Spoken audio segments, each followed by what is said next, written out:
공감은 단순히 너의 말이 옳다라고 편을 드는 게 아니에요.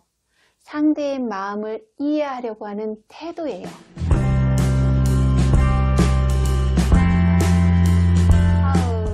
남친에게 공감받고 싶어. 엄마의 말이 공감이 안 돼서 너무 힘들어.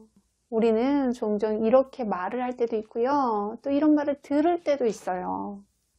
그런데 여러분, 공감이란 뭘까요? 간단히 말하면요. 타인이 느끼는 상황이나 기분을 비슷하게 느끼는 심적 현상이라고 말할 수 있어요. 우리는 가끔요. 인간극장 같은 TV 프로에서 슬픈 사연을 접하게 되면 나도 모르게 눈물을 흘리게 되잖아요. 왜 그렇죠? 자연스럽게 공감이 되기 때문이죠.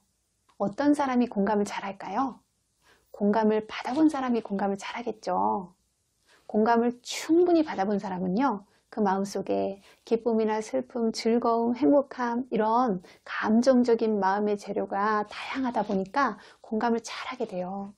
공감을 한다는 것은요. 단순히 너의 말이 옳다라고 편을 드는 게 아니에요. 판단을 하지 않고 그럴 수 있겠다. 너의 입장에서는 그럴 수밖에 없겠다라고 상대방의 마음을 이해하려는 태도예요. 우리는 모두요. 자기만의 입장이 있기 때문에 상대방의 입장을 공감하려면요. 상당한 노력이 필요해요.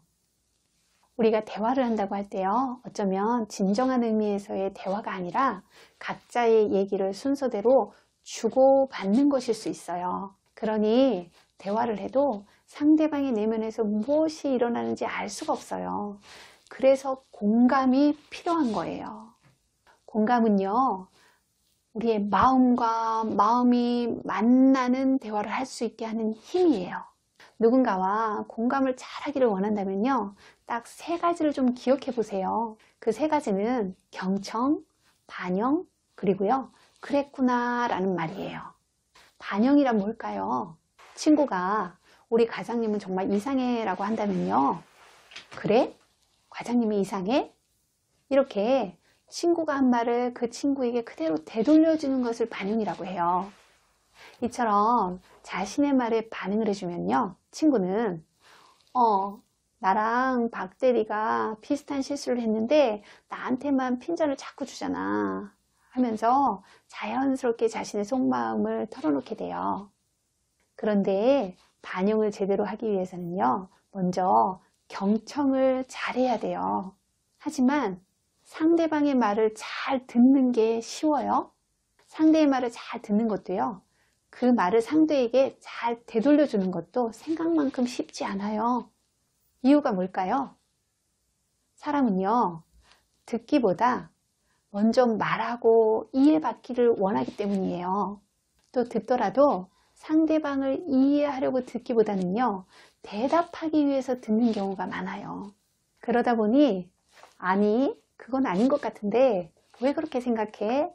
이렇게 상대가 말을 할 때마다 상대의 잘잘못을 자꾸 지적하게 돼요.